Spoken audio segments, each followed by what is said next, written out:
There's this mystical cue that those of us who are in the rowing world use to define a very important part of the stroke, and yet this seemingly benign cue has maybe been taught wrong all along. Have all of us been doing it wrong this whole time? And instead we could have just been doing it way simpler so that you'd be enjoying your workouts more instead of sitting there scratching your head wondering what we're talking about. Somebody actually just messaged me on Instagram, which is where this video is directly coming from, with somebody's question, and I thought, maybe we could be doing that better. So let's see if we can do that better. Okay, so what is this mystery cue that I'm talking about? And I didn't even mention it in the intro, shame on me. But here we go, here's what the cue is. The hip hinge. What is hip hinge? What do you mean hip hinge? That doesn't make any sense to me. How do you do that? How does one, is it a hinge? What about the hips? What are the hips? There's so many questions I have, Shane. Fix the cue. All right, let's do it. So here's the problem that me and many other coaches have.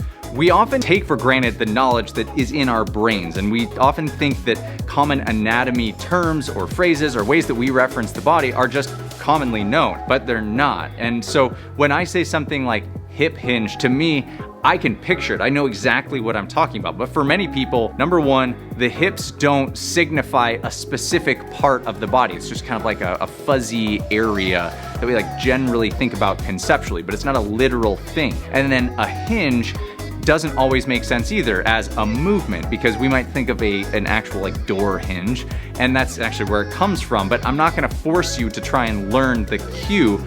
Let's go down this little rabbit hole of maybe creating a new cue together and then making hip hinge make more sense and how we can do better at it. Okay, so what is hip hinge? Well, hips, number one, let's just start with that. What are the hips? Well, the hips are this bony structure that generally encapsulates quite a bit and is a really central part to almost our entire body. And so the hips are very, very important. They're two bony structures which are meant to articulate independently of one another because they are responsible for the connection essentially of our legs to our spine. So this is where everything from up top and everything from below come together. And that's what the hips are. It's this big, gnarly junction. A lot of things insert, a lot of muscles insert there and connect to the bony structures. When we talk about a hip hinge, what we're generally referring to is just kind of the entire structure of the hips. Now let's talk about the hinge piece. Well, so hinging, if you were to think of an actual door hinge that allows a door to open and close, that is literally what we're trying to accomplish with movement. So hip hinge, I'm trying to get the junction here. If these are my hips right here, these are my legs, this is my torso. Please don't mind my hand anatomy here. But what I'm trying to indicate is that I want movement, I want hinging from that junction. Okay, so generally I want the body to kind of fold into or unfold. That's essentially, that's what I'm trying to get at here, is folding and unfolding, hinging of the hips, the big structure where lots of things happen together. Let's try to think about a better way of saying that. What would make more sense? What would be a more literal, here's what we're gonna do. I'm not gonna come up with the answer on the spot. I want you guys to help me with this in the comments below. When you think of the thing I'm talking about, the pelvis, the hips, that structure there, what do you call it? Let's start with that. What do you call it? And then what would make more sense to you from a literal perspective when I say hinge? Open, close, open, shut, whip? I don't know. Let me know. Let's just like name storm down in the comments. Let's figure this out together. And at the end of it, maybe I'll come out with another video in which I get to like reveal what is the new cue to hip hinge. This is kind of fun. Think about it that way, right? The pelvis, the junction of that area right there. That's what we're trying to get at, that thing. And then how do we create open and shutting around that part of the body? Don't worry, I'm actually gonna take this to the machine, I promise. There's something to learn here. We're taking it to the machine and we're gonna talk about and show why this is so important, and then you guys are gonna help me create the new cue instead of hip hinge. Okay, so why are we even dedicating an entire video to the hip hinge? The unnamed thing, the part of the stroke where that happens, that I open the angle of my torso, my body, what are we gonna call it? Tell me in the comments below. So it's that part, right? It's the second phase of the entire stroke. There's so much that happens there because phase one is where I push through the legs, right? If we can't learn to push through our legs, then we're missing the majority of our power that we can drive through a stroke. So that's the most important. But the next is when I actually get to the end where my legs are about to extend, what I should be doing is squeezing my butt cheeks, and then I take this angle, which is closed. We could call this a closed angle, right? I'm concave right now, and I need to open it. And what that does is it relays the momentum that I've created with the legs into another powerful segment of my body. Essentially what happens is that is the point of the stroke where my posterior chain takes over. My quads and my calves generally drive the legs. Once they're about to finish, that's when I squeeze the back side of my body, my erectors, my glutes. That's when they go to work. And they create this big, powerful whipping sensation, all while I'm hanging from the hands. And then at the end, the hands just, kind of boop, bop, snap into the body and push away again. And then the second part of it is that same sequence gets reversed, hands move away. It's the next most critical part of the recovery to set me up so that I'm in the right place when I go to take a stroke. I think number one, people often misinterpret a straight back as a locked in place. And so a lot of people get this wrong in that they row sitting straight up all the time. And this is the stroke that we get. Grab the handle. This is the stroke that they get because they think, oh, I gotta keep a straight back. Well, that's not really the way that the stroke works. Instead, you keep a neutral spine, but we learn to move.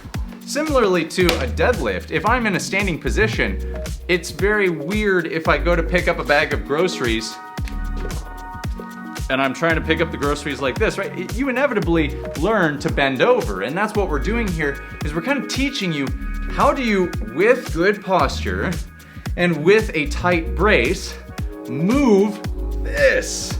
And yes, they do move in the stroke. You need to make sure that these hips swing, and what we're looking for is 11, can I get my hands there? 11 to 1, that's our swing pattern. 11 to 1, back and forth, every single stroke. We don't go further than that though, and that is also a common error. A lot of people either collapse too far forward or they open too far at the back. Neither of those are effective because they create more range of motion than what we really need. And once we get to those end ranges of motion, we start to lose effectiveness. To get this far forward, I generally don't have a whole lot of tension and I have to give up position. So I'm losing position and I'm losing tension. Those are not gonna give me a good stroke. So what we wanna be thinking about, number one, when I'm at the catch position, my trunk is my torso, it's my thorax, whatever we want to call this. We're gonna discover it together. Let's go torso, okay? My torso needs to be at that forward angle of 1 o'clock.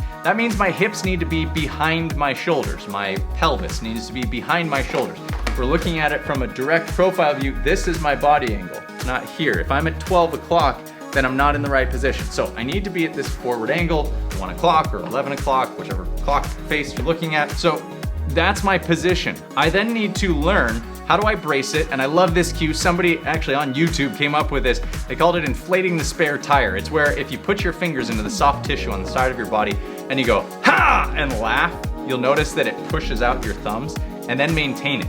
So go, ha, that.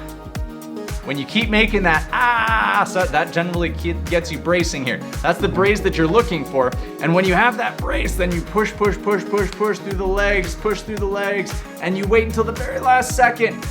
Then you're gonna swing this, you're gonna swing your torso from here all the way through to 11 o'clock. But then you stop it there. And you have to do that by squeezing the legs, squeezing your trunk, and you kind of forcibly, ooh, that's where I am. And then you can snap the handle into the body. And then to reverse course, I move the hands away, and then with that same tension, right, I hinge myself forward. And I know what my stopping point is because my hamstrings should tell me. when I get to that 1 or 11 o'clock position, my hamstrings go, boop, that's as far as you need to go. You're good. We don't have any more flexibility than that. And you go, okay, hamstrings, thanks for telling me. We'll move on. Instead of giving up your posture to try and get deeper into it. And that is a very common mistake. Again, lots of mistakes that are very, very common. So don't judge yourself if you do have these, happen because of that. So what I'm talking about here, we want to close, stop, and then I can let the knees bend. And guess what? When I get back to the catch, my trunk is where it needs to be. I've loaded myself up. Everything is tight. I'm ready to go. And then when I go to actually push through the machine, I don't have to find my position again, and I can repeat it every single stroke each time. So we're gonna call this, I feel like right now, torso swing is becoming the thing that's percolating to the top for me, but you come up with your own. Give me, what cue do you think we should be using, and how do we help people to learn this? Because many people say you need a flat back. You do need a flat back, but a flat back can still move, right? Just like you can bend over from a standing position with a flat back. I didn't have to round my spine to get here. And if we can all learn how to torso swing, if we can torso swing together from a standing position, then we can certainly do it in a horizontal position. And the more you can learn to move through your hips from your torso, then the better, because that's going to, number one, that keeps your back safe, right? Just because the back stays vertical doesn't mean that it's safe. In fact, that almost means that we have too much rigidity. And then if I ever threw anything where you actually had to like round your spine or bend over, well, now it's gonna surprise your body and we risk injury. And that's a big problem, right? We definitely don't want that. And so the more that we can teach our body to move in the ways that it is intended to move, which this is intended to move, and it's supposed to bring your spine with you, then we're off to the races. Hey, real quick, before you go, I just wanted to give you an easy way that you can start practicing your torso swing, whatever we're gonna call it, before we go, because you can do this standing. You don't even need a rowing machine to practice how do I do this. Here's what you're gonna do. Find a wall, you're gonna back up to it, okay, heels against the wall. You're gonna take a half step out. You're going to give me that ha feeling, all right? So put those fingers in the sides and then squeeze down. Okay, once you're squeezing, now what you want to do is just push your butt back until it touches the wall. And that's all you're going to do. You're just going to push your butt back, touch the wall lightly with that butt, and then you're going to squeeze your butt and stand up.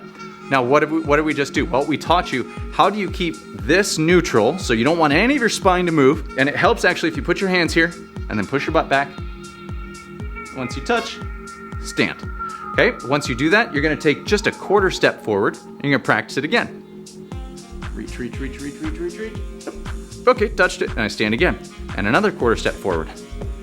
And the further away you get, reach, reach, reach, reach, reach, reach. Yep. Whew. Just barely got it on that one. But you can see, the further away you get, the more you have to fold over, but you have to keep your spine straight the whole time. And this is just a really great way of practicing how do I unlock and how do I move my pelvis or my hips with a swing or a fold movement here? How do I do that and how do I practice it? And often I use this with my clients to work from a standing position because sometimes it makes more sense, mind-body connection. And then we can take that to the machine and all of a sudden you go, oh, I get it. That's what we're talking about. And that's how I move that thing. If you got a ton of value out of this and you want to make sure you're around for the next one, hit subscribe and the bell next to it so that you get alerted when I come out with new videos. And if you're looking for a program to follow that's actually going to guide you through this whole process to make sure that you get it right and you know what you're doing, and then you have a program to follow so every day you show up to do a workout's written for you, well, that's what we have in the Crew, linked in the description below. That is our online program which is going to teach you, handhold you along the way to help you get comfortable with the machine.